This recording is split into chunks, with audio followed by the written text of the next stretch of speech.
Vamos a estudiar un tema que es de mucha importancia para este tiempo. Y es de mucha importancia para este tiempo porque es una de las doctrinas de la iglesia que está siendo cuestionada dentro de la iglesia. Me refiero a la doctrina de la deidad,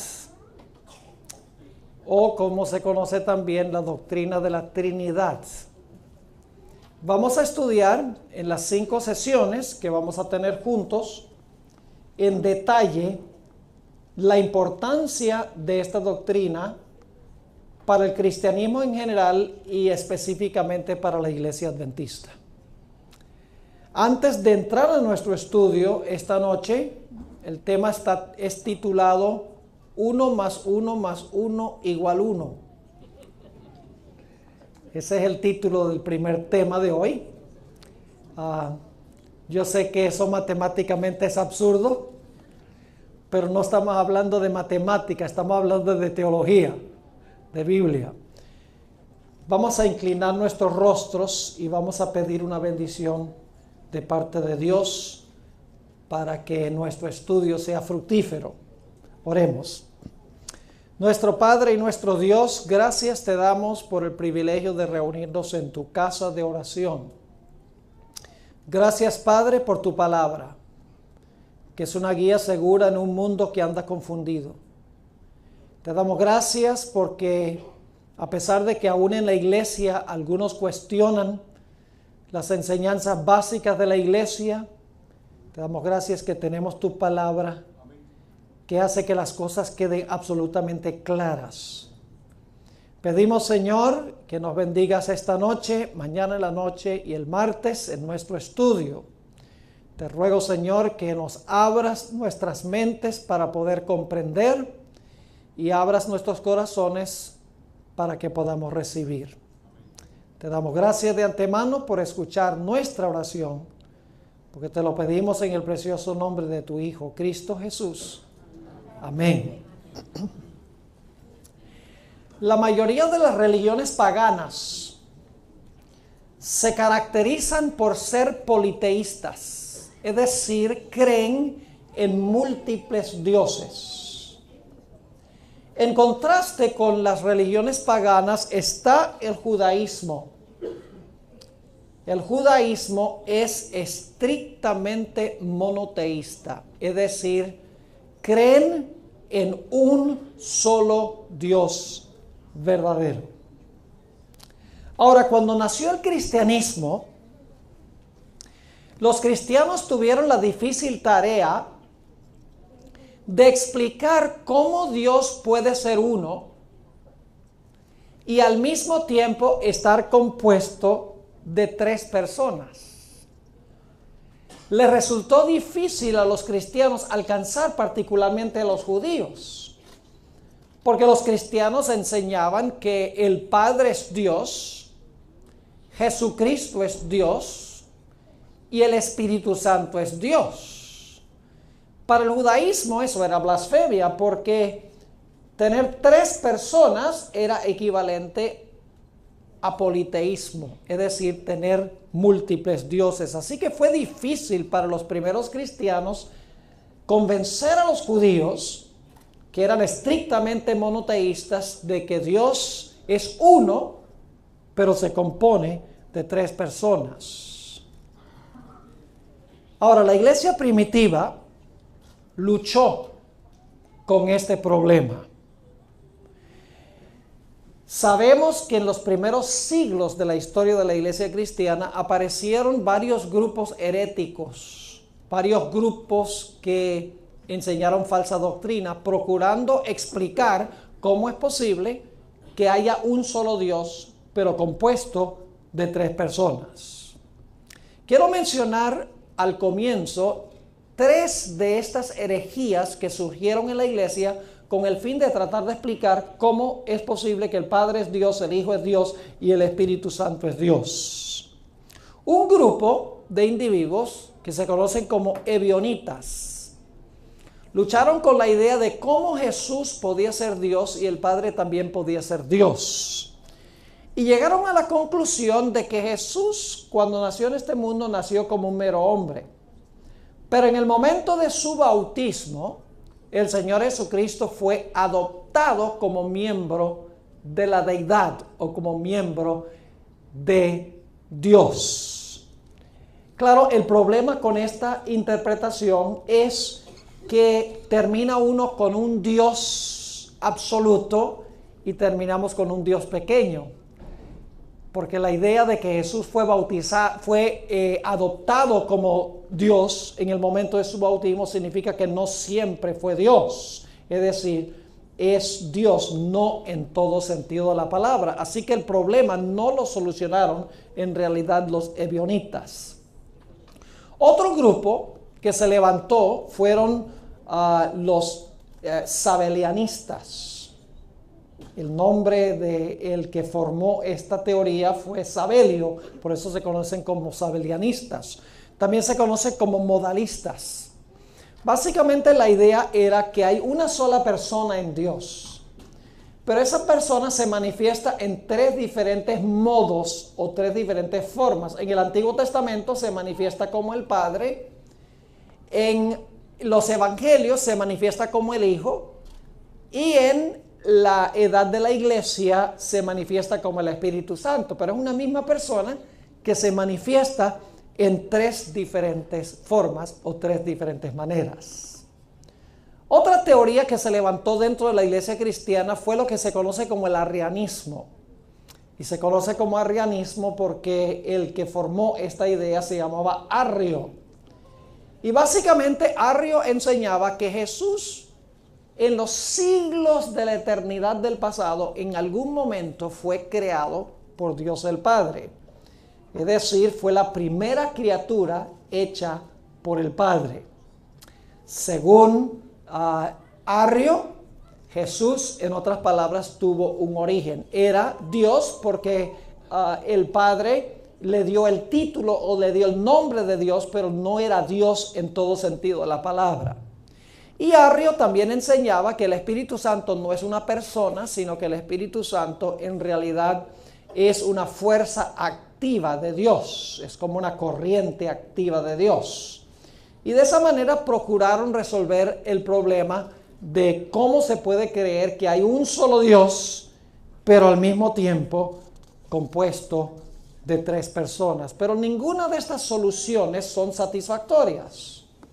La primera solución en realidad no es solución, la idea de que Cristo fue adoptado como Dios. Si fue adoptado como Dios, entonces no es Dios en su esencia. La idea del modalismo, de que en realidad solo hay una persona en Dios y que se manifiesta como Padre y luego como Hijo, luego como Espíritu Santo, no resuelve los problemas bíblicos, porque, por ejemplo, en el bautismo de Jesús, claramente hay tres al mismo tiempo. Hay una voz que está hablando del cielo, Jesús se está bautizando y el Espíritu Santo está descendiendo. Es decir, no es que en el Antiguo Testamento Padre y en los Evangelios Hijo y entonces Espíritu Santo en el periodo de la iglesia. Claramente los tres están juntos. Y el problema de Arrio también es que termina uno con Jesús, que es según ellos un Dios, entonces tiene uno el problema de que tiene un Dios grande y un Dios pequeño. Eso es politeísmo igual. Es decir, ninguna de estas soluciones que propusieron estos herejes eran satisfactorios. Así que nos hacemos la pregunta: ¿cómo es posible decir que 1 más 1 más 1 es igual a 1? ¿Cómo podemos creer que Dios es uno, pero Dios está compuesto de tres personas individuales o de tres personas separadas, cada uno con su identidad personal? Debo decir que algunos en la iglesia adventista inclusive están cuestionando la doctrina de la Trinidad. Aunque es una de las doctrinas fundamentales de la iglesia adventista, están cuestionando esta doctrina dentro de la iglesia. Y tenemos en nuestro medio personas, por ejemplo, que enseñan muy parecido a Arrio. Dicen que Jesús tuvo un origen allá atrás en los siglos de la eternidad, que es tan atrás que es casi como si fuera eterno. y están enseñando que el Espíritu Santo no es una persona, sino que el Espíritu Santo es una fuerza activa. Yo nunca pensé que íbamos a llegar al momento cuando en la iglesia adventistas iban a cuestionar la doctrina de la Trinidad. Ahora, en esta tarde yo quiero que nosotros estudiemos este asunto de la Trinidad. No es tan complicado como la gente cree. Quiero explicar cómo es que Dios se compone de tres personas, pero es un solo Dios. Quiero mostrarles que teológicamente es perfectamente aceptable decir que 1 más 1 más 1 es igual a 1. Lo primero que quiero hacer es leer algunos versículos de la Biblia a donde se nos dice que Dios es uno. Así que ojalá hayan traído sus Biblias, porque las vamos a usar profusamente. Así que si no la trajeron esta noche, tráiganla mañana seguro, porque vamos a usar mucho la Biblia en nuestro estudio. Ahora vamos a mirar los textos que dicen que Dios es uno. Y vamos a comenzar con Deuteronomio, el capítulo 6 y el versículo 4. Deuteronomio, el capítulo 6 y el versículo 4. Esta es la confesión fundamental y central del judaísmo. Aún el día de hoy, en todas las sinagogas judías, se empieza el servicio de adoración leyendo Deuteronomio 6 y el versículo 4. Es la confesión central del judaísmo hasta el día de hoy. Y fíjense lo que dice allí en Deuteronomio 6. Dice: oye Israel, Jehová nuestro Dios, Jehová uno es. ¿Cuántos son Jehová? Uno. Jehová es uno. Dice Jehová uno es. Ahora vamos a leer Isaías 44. Isaías 44 y el versículo 6, y luego vamos a saltar al versículo 8. Ojalá estén anotando estos textos, porque primero vamos a ver los textos donde dice que Dios es uno, luego vamos a mirar los textos que dicen que Dios es más que uno, y luego vamos a ver cómo reconciliamos esa idea de que Dios es uno y que Dios es más que uno. Isaías 44 y el versículo 6 y el versículo 8 dice así: así dice Jehová, Rey de Israel, y su Redentor, Jehová de los ejércitos. Ahora, yo no sé si ustedes notan algo interesante en este versículo. Este versículo dice que hay dos Jehová. ¿Lo captaron o no lo captaron? Dice, así dice Jehová, Rey de Israel, ¿y qué? Y su Redentor, Jehová de los ejércitos. ¿Cuántos Jehová tenemos allí? Hay dos. El que está hablando, Rey de Israel, Jehová, Rey de Israel, y su Redentor, Jehová de los ejércitos. Ahora noten lo que dice: yo soy el primero y yo soy el postrero, y fuera de mí no hay Dios. Versículo 7. ¿Y quién proclamará lo venidero? Lo declarará y lo pondrá en orden delante de mí, como hago yo desde que establecí el pueblo antiguo. No temáis ni os amedrentéis. No te lo hice oír desde la eternidad, desde la antigüedad, y te lo dije. Luego vosotros sois mis testigos. No hay Dios sino yo. No hay fuerte, no conozco ninguno. Ahora, si ustedes leen el contexto de estos versículos, al igual que Isaías 45, que vamos a leer en un momento, el énfasis aquí es que está contrastando al Dios verdadero con los dioses falsos. Ese es el contexto.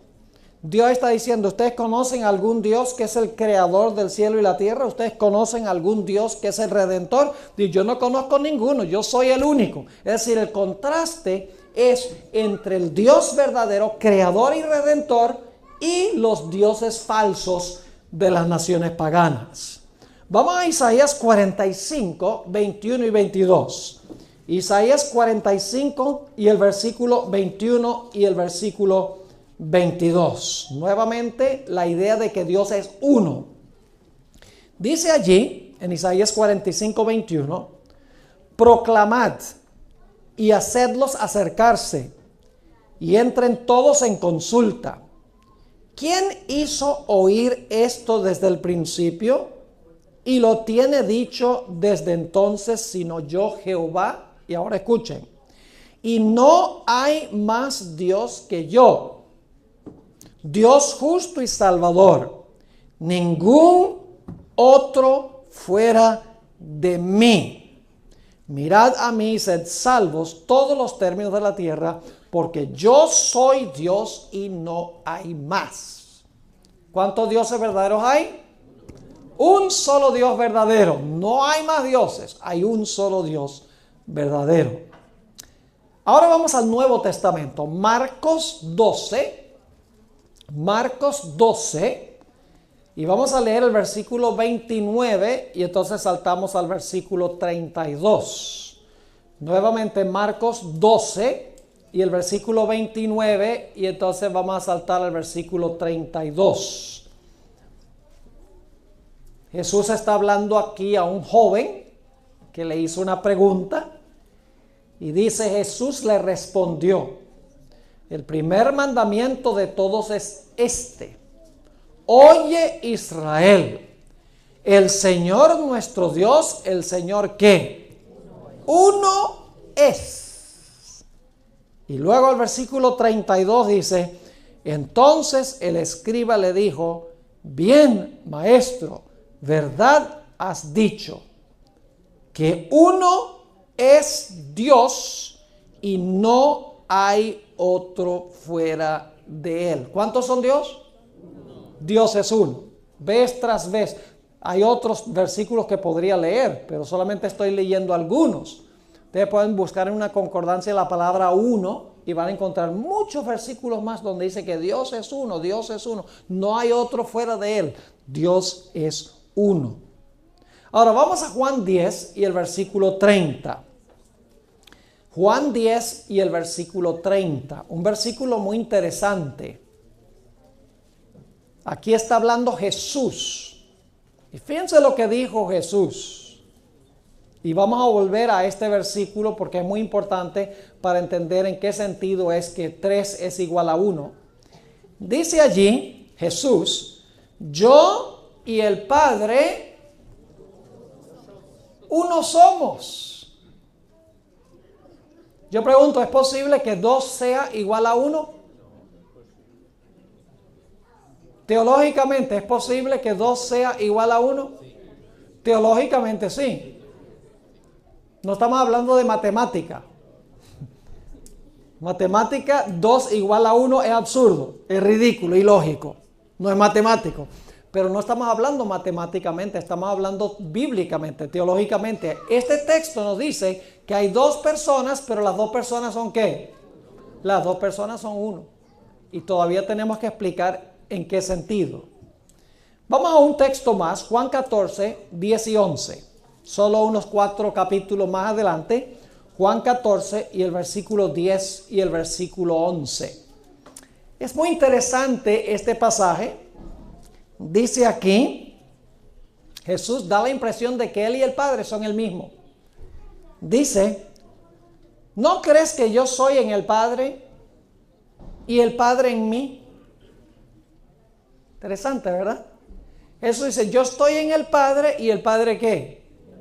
Y el Padre está en mí. Ahora usted dice, entonces es la misma persona. Yo les pregunto, ¿hay algún texto en la Biblia donde el apóstol Pablo dice, ya no vivo yo, mas Cristo vive en mí? ¿Cuántas personas son? ¿Una o 2?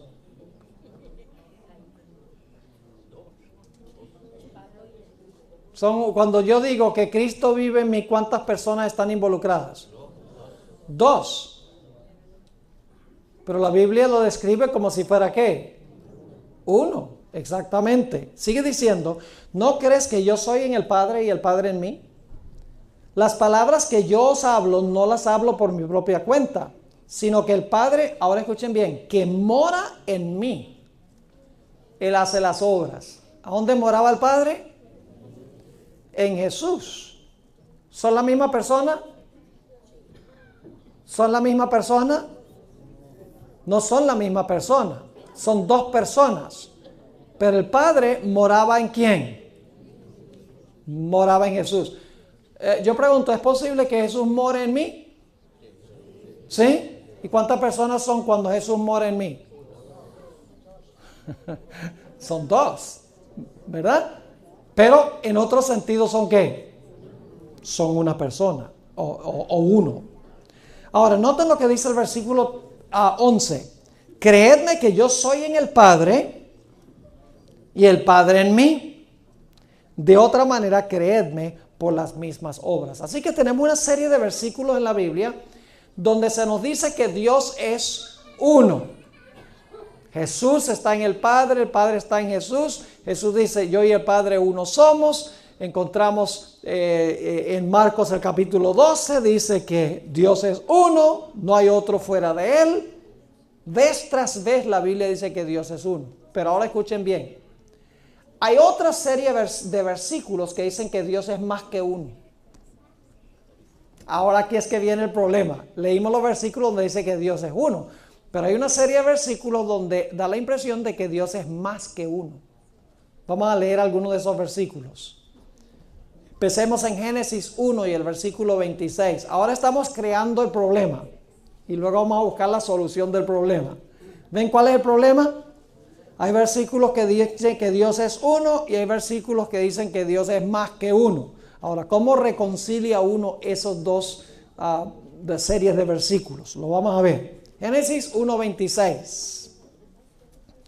Entonces dijo Dios. La palabra Dios allí es la palabra hebrea Elohim. Es plural.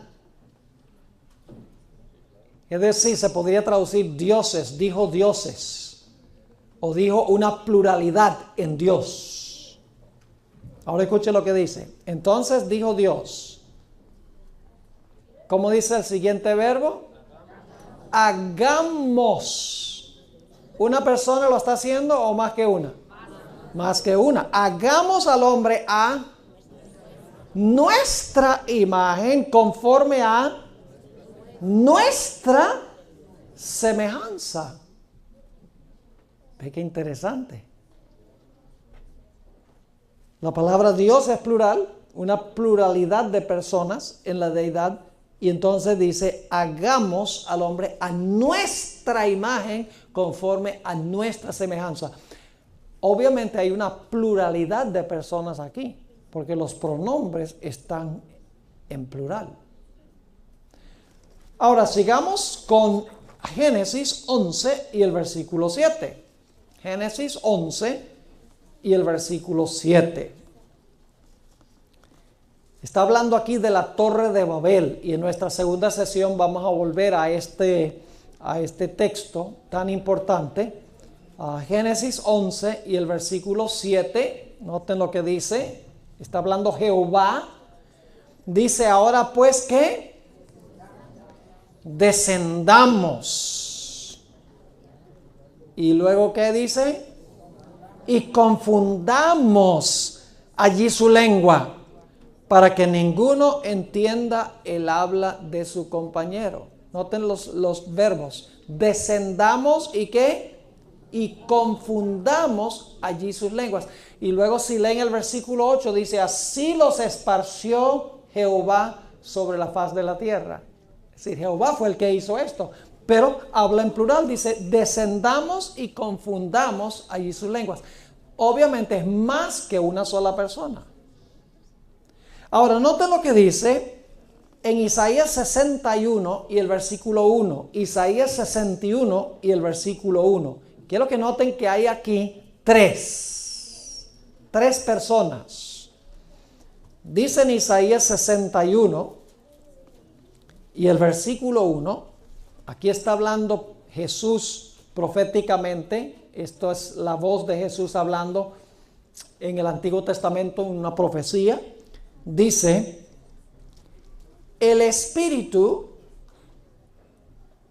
ahí está uno, de Jehová el Señor, 2, está sobre mí. ¿Cuántos hay? Jesús comenzó su ministerio con este versículo. Lo pueden leer en Lucas 4, 18 y 19. Cuando Jesús comenzó su ministerio, el Señor Jesucristo citó esto y dijo, esas son palabras mías. Así que dice, el Espíritu número 1 de Jehová el Señor, 2, está sobre mí. Ahora vamos a Isaías 48, 16. Isaías 48 y el versículo 16. Nuevamente encontramos 3. Isaías 48, 16 dice, acercaos a mí, oíd esto. Desde el principio no hablé en secreto. Desde que eso se hizo, allí estaba yo. Y ahora escuchen bien. Y ahora ahí está la primera persona, envió ¿quién? Jehová el Señor, ahí hay 2, y su Espíritu. ¿Cuántos hay? 3. Nuevamente tenemos 3. Noten Isaías 63, 9 y 10. Estamos leyendo los versículos donde dice que Dios es más que uno. Isaías 63 y el versículo 9 y el versículo 10. Muy interesante este texto. ¿Saben ustedes quién es el ángel de Jehová en el Antiguo Testamento? ¿Saben quién es el ángel de Jehová? El ángel de Jehová es el mismo Jehová, es Cristo Jesús. Ahora, no me entiendan mal. Jesús no era un ángel común y corriente creado por Dios. Se le llama el ángel de Jehová, pero es eterno Dios. No creemos como los testigos de Jehová que dicen que Jesús fue un ángel que creó Dios el Padre en los siglos de la eternidad. No, nosotros creemos que Jesús se le presenta en el Antiguo Testamento como el ángel de Jehová, pero es eterno Dios. Sencillamente la palabra ángel significa mensajero. Es el mensajero del Padre. A través de todo el Antiguo Testamento, el mensajero del Padre es Jesús. Es el emisario del Padre en la tierra. Ahora, fíjense lo que dice Isaías 63, 9 y 10. En toda angustia de ellos, él, ahí está el primero, él fue angustiado. Ese es Dios el Padre. Y el ángel de su faz los salvó. ¿Cuántos van? 2. Dice, él fue angustiado, luego dice, y el ángel de su faz los salvó, en su amor y en su clemencia los redimió, y los trajo y los levantó todos los días de la antigüedad. Y ahora escuchen bien, mas ellos fueron rebeldes e hicieron enojar su Santo Espíritu, por lo cual se les volvió enemigo, él mismo peleó contra ellos. ¿Cuántos tenemos aquí? Tenemos 3. Él fue angustiado, el ángel de su faz y su Santo Espíritu. Nuevamente tenemos 3. Ahora vamos al Nuevo Testamento. El Nuevo Testamento claramente presenta que hay 3. Vamos a Mateo 3, 16 y 17. Mateo 3, 16 y 17. Y la razón por la cual estoy leyendo todos estos versículos es porque la única forma de tratar este problema es bíblicamente. Cuando nosotros tengamos que lidiar, y créanme que los vientos van a soplar para este lado, si el problema no ha llegado, el problema va a llegar. Y necesitamos poder explicar este asunto con la Biblia. Por eso le estoy dando tantos versículos y les voy a explicar estas cosas porque cuando llegue ustedes van a tener ya una forma de defender la doctrina que la Iglesia Adventista ha tenido por décadas en su teología. Mateo 3, 16 y 17. Ahora escuchen bien. Y Jesús, ahí está la primera persona, después que fue bautizado, subió luego del agua, y he aquí los cielos le fueron abiertos, y vio al Espíritu de Dios, ahí van 2, que descendió como paloma sobre él, y hubo una voz ¿de qué? De los cielos, ahí está la tercera persona, que decía, este es mi hijo. Ese es el Padre, porque se dirige a Jesús como su hijo. Dice, este es mi hijo amado, en quien tengo complacencia. ¿Cuántos estaban presentes en el bautismo de Jesús? 3. El fundamento ineludible. la unicidad de Dios y los primeros ecos de una pluralidad divina. Padre nuestro y Dios nuestro, te damos gracias por el inmenso privilegio de estudiar tu palabra. Gracias, Padre, por tu palabra, que es una guía segura en un mundo que anda confundido. Te damos gracias porque, a pesar de que aún en la Iglesia algunos cuestionan las enseñanzas fundamentales, tenemos tu palabra que hace que las cosas queden absolutamente claras. Pedimos, Señor, que nos bendigas en este tiempo de estudio. Te ruego que abras nuestras mentes para poder comprender y abras nuestros corazones para que podamos recibir. Te damos gracias de antemano por escuchar nuestra oración, porque te lo pedimos en el precioso nombre de tu Hijo, Cristo Jesús. Amén. Hermanos y hermanas, hoy nos adentramos en un tema de vital importancia para nuestro tiempo, un pilar de nuestra fe que, sorpresivamente, está siendo examinado e incluso desafiado desde dentro de nuestras propias filas. Hablaremos sobre la naturaleza de nuestro Dios, un tema conocido como la doctrina de la deidad.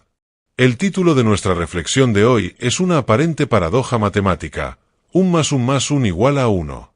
Sé que en una clase de aritmética esto sería un absurdo, pero no estamos aquí para resolver ecuaciones numéricas, sino para contemplar una verdad teológica, una revelación divina que trasciende nuestra lógica finita. Para entender la magnitud de la revelación cristiana, debemos primero situarnos en el mundo en el que nació.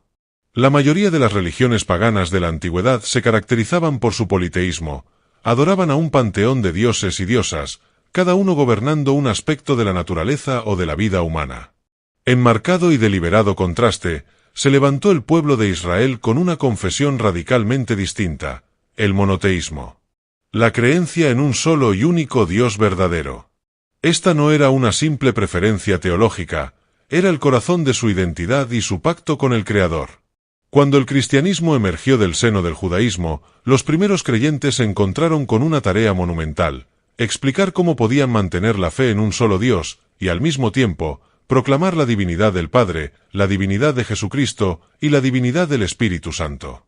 Para la mente judía, estrictamente monoteísta, hablar de tres personas divinas sonaba peligrosamente cercano a la blasfemia del politeísmo. ¿Cómo podrían adorar a tres y no ser culpables de abandonar al único Dios verdadero? Fue una tensión que definió los primeros siglos de la Iglesia. La historia nos muestra que, ante esta profunda pregunta, surgieron intentos de simplificar el misterio, pero estos intentos terminaron siendo herejías que, en lugar de aclarar, distorsionaban la verdad. Un grupo, por ejemplo, enseñaba que Jesús fue un hombre excepcional, tan justo y perfecto que en su bautismo fue adoptado por Dios y elevado a una condición divina. Pero esta solución es insatisfactoria, pues nos deja con un Dios que no fue Dios desde la eternidad, un ser divino de segunda categoría, lo cual no resuelve el problema, sino que lo agrava. Otro intento, conocido como modalismo, proponía que no hay tres personas, sino un solo Dios que se manifiesta de tres modos o máscaras diferentes a lo largo de la historia: como Padre en el Antiguo Testamento, como Hijo en los Evangelios y como Espíritu Santo en la era de la Iglesia. Sin embargo, esta idea se desmorona ante escenas bíblicas como el bautismo de Jesús, donde el Hijo está en el agua, la voz del Padre se escucha desde el cielo y el Espíritu desciende como paloma. Claramente, no es una sola persona cambiando de modo, sino tres actuando en concierto. Finalmente, la herejía más persistente y que, tristemente, resurge en nuestros días bajo nuevas formas, fue el arrianismo. Esta corriente enseñaba que Jesús, aunque glorioso y preeminente sobre toda la creación, fue en algún punto de la eternidad pasada un ser creado por el Padre. Según esta visión, el Hijo tuvo un principio. Y el Espíritu Santo no era una persona, sino una mera fuerza o influencia impersonal de Dios. Pero esto nos devuelve al problema del politeísmo: tendríamos un Dios mayor y un Dios menor. Esto no es el monoteísmo bíblico. Estas soluciones humanas fracasan porque intentan encajar a un Dios infinito en las limitadas categorías de la razón humana. Pero la fe no nos pide que entendamos a Dios como si fuera un problema de lógica, sino que aceptemos su propia revelación sobre sí mismo. Por eso, debemos sumergirnos en las Escrituras. Primero, afirmemos con toda contundencia lo que la Biblia enseña sobre la unicidad de Dios. Vayamos al texto fundamental, la confesión central de Israel, Deuteronomio 6:4. Dice: Oye, Israel, Jehová nuestro Dios, Jehová uno es. Este es el Shema, el latido del corazón de la fe de Israel. La palabra hebrea para uno aquí no implica necesariamente una unidad absoluta y singular, sino que a menudo se refiere a una unidad compuesta. Por ejemplo, en Génesis, se dice que el hombre y la mujer se unirán y serán una sola carne, dos personas en una unidad.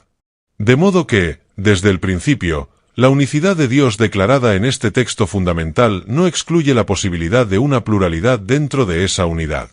El profeta Isaías refuerza esta idea.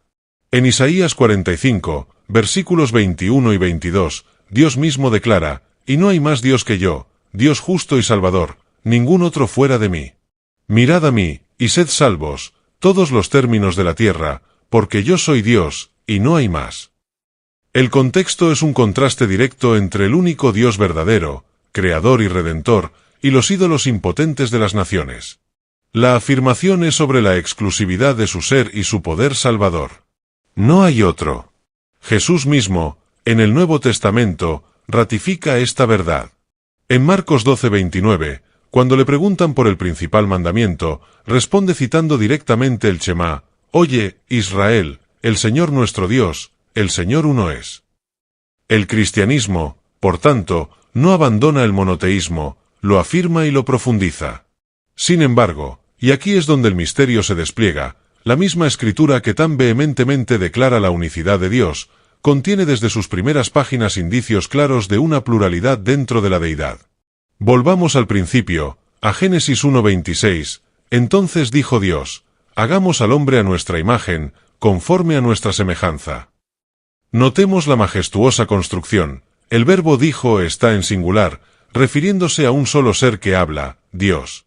Pero la acción que propone está en plural, hagamos. Y la imagen a la que será creado el hombre es también plural, nuestra imagen, nuestra semejanza. ¿A quién le hablaba Dios? Algunos sugieren que a los ángeles, pero el texto es claro: el hombre fue creado a imagen de Dios, no de los ángeles. La conclusión más lógica es que aquí hay un soliloquio divino, un diálogo dentro de la misma deidad. La palabra hebrea para Dios aquí es Elohim, una forma plural, que aunque a menudo se usa con un verbo singular para denotar la majestad de Dios, en este contexto, junto con los pronombres plurales, revela una pluralidad de personas dentro del único ser de Dios. Este no es un caso aislado. En el incidente de la Torre de Babel, en Génesis 11:7, leemos la misma forma de hablar: «Ahora, pues, descendamos, y confundamos allí su lengua». Una vez más, es Jehová quien actúa, pero habla en plural. Más adelante, los profetas nos ofrecen vislumbres aún más claros. En Isaías 48:16, escuchamos una voz profética, identificada por el contexto como la del Mesías, que dice: «Y ahora me envió Jehová el Señor, y su Espíritu». Notemos las tres entidades distintas: el que habla, Jehová el Señor que lo envía, y el Espíritu de ese Señor. Tres personas mencionadas en una sola declaración. Así, nos encontramos con dos corrientes de verdad que fluyen a través de toda la Escritura.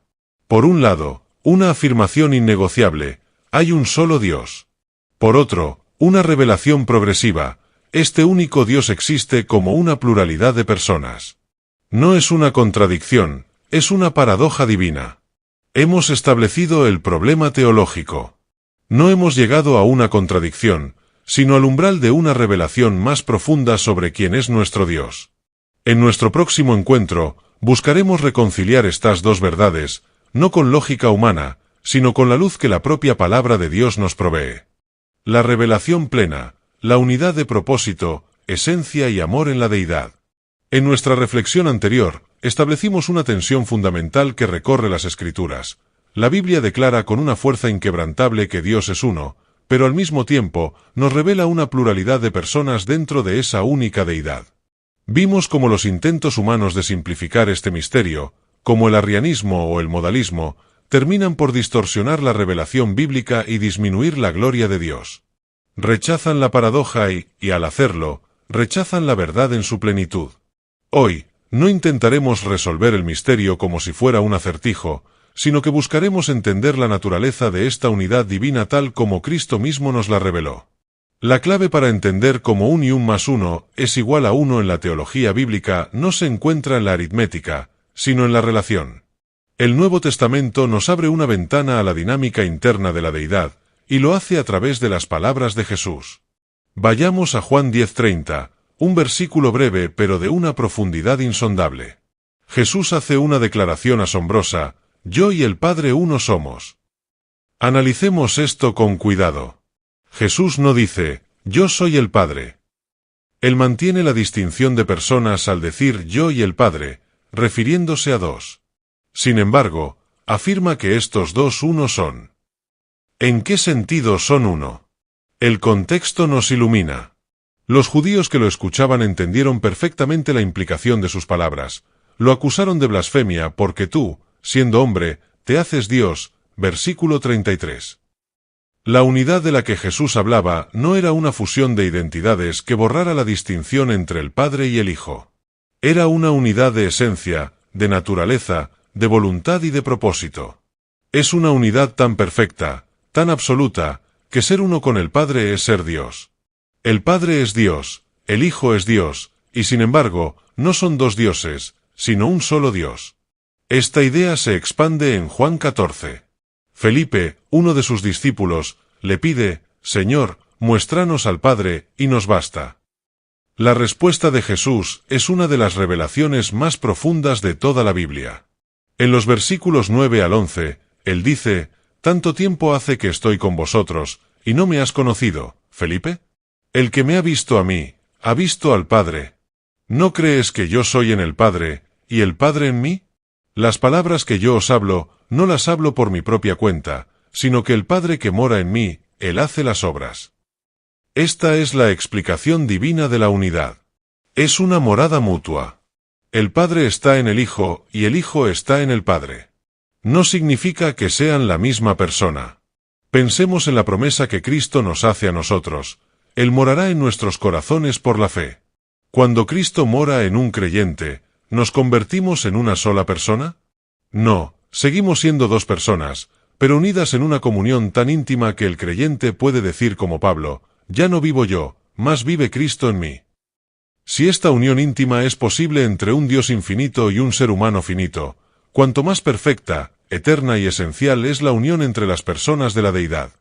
La unidad de la deidad es una unidad de amor, de comunión y de misión tan perfecta que la voluntad de uno es la voluntad de todos, y la acción de uno es la acción de todos. Ahora, debemos incluir a la tercera persona de la deidad, el Espíritu Santo. Como vimos, algunas herejías antiguas y modernas lo reducen a una fuerza activa o una influencia impersonal. Pero la Biblia lo presenta consistentemente como una persona divina. Jesús habla de él como otro consolador, alguien que vendría en su lugar. Un otro de la misma naturaleza que él. En Juan 16, 13 al 14, Jesús describe las acciones personales del Espíritu. Él os guiará a toda la verdad, porque no hablará por su propia cuenta. Él me glorificará, porque tomará de lo mío, y os lo hará saber. El Espíritu habla, oye, guía, glorifica, toma, enseña. Estas son las acciones de una mente, una voluntad, una personalidad. Además, las Escrituras nos dicen que el Espíritu Santo puede ser contristado, Efesios 4:30, se le puede mentir, Hechos 5:3 al 4, e intercede por nosotros, Romanos 8:26. Una fuerza impersonal no puede ser entristecida ni puede interceder. El Espíritu Santo es una persona, tan divina como el Padre y el Hijo. El cuadro más claro de esta verdad trinitaria en acción lo encontramos, precisamente, en el evento que refuta el modalismo, el bautismo de Jesús en Mateo 3, 16-17.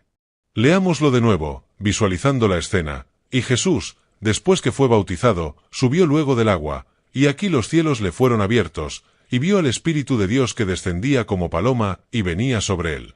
Y hubo una voz de los cielos, que decía, Este es mi Hijo amado, en quien tengo complacencia. Aquí tenemos la deidad en pleno. Tres personas distintas, actuando simultáneamente y en perfecta armonía. El Hijo, encarnado y obediente, está en el agua. El Espíritu Santo desciende para ungirlo y capacitarlo para su ministerio.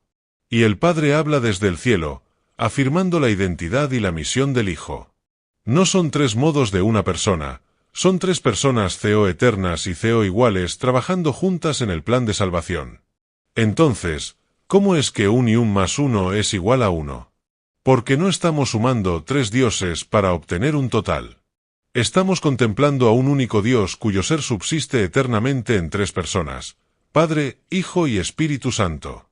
Son un solo Dios porque comparten la misma naturaleza divina, la misma sustancia, los mismos atributos de omnipotencia, omnisciencia y eternidad. Son uno en su carácter de amor, en su voluntad santa y en su propósito redentor para con la humanidad. Hermanos, esta doctrina no es un mero ejercicio de teología abstracta. Es el fundamento de nuestra salvación. Si Jesús no fuera plenamente Dios desde la eternidad, su sacrificio en la cruz no tendría el valor infinito para expiar los pecados del mundo. Si fuera un ser creado, aunque fuera el más sublime, su muerte sería la de una criatura, no la del Creador dando su vida por la creación. Si el Espíritu Santo no fuera una persona divina, no podría regenerar nuestros corazones, consolarnos en la aflicción ni guiarnos a toda verdad. Sería una fuerza, no un amigo, un guía y un consolador. La verdad de la deidad nos revela el corazón de Dios. Nos muestra que Dios, en su misma esencia, no es un monarca solitario y aislado, sino una comunidad eterna de amor. El amor, para existir, requiere un objeto. Desde la eternidad, antes de que existiera el universo, el Padre amaba al Hijo, el Hijo amaba al Padre, y el Espíritu era el vínculo de ese amor. Cuando Dios creó a la humanidad, no lo hizo por necesidad, sino por un desborde de ese amor que es su propia naturaleza. Comprender esta verdad, aunque sea débilmente, debe llevarnos a la adoración. Nos arrodillamos no ante un concepto filosófico, sino ante el majestuoso y amoroso Dios triuno, el Padre, nuestro Creador y fuente de todo bien, el Hijo, nuestro Redentor y hermano mayor, y el Espíritu Santo, nuestro Consolador y guía permanente. Él es el Dios que dijo, hagamos al hombre a nuestra imagen, y es el mismo Dios que nos invita a entrar en esa comunión de amor por la fe en Cristo Jesús. Que nuestra vida sea un testimonio de la belleza y el poder de este Dios que es uno en tres, y tres en uno. Amén.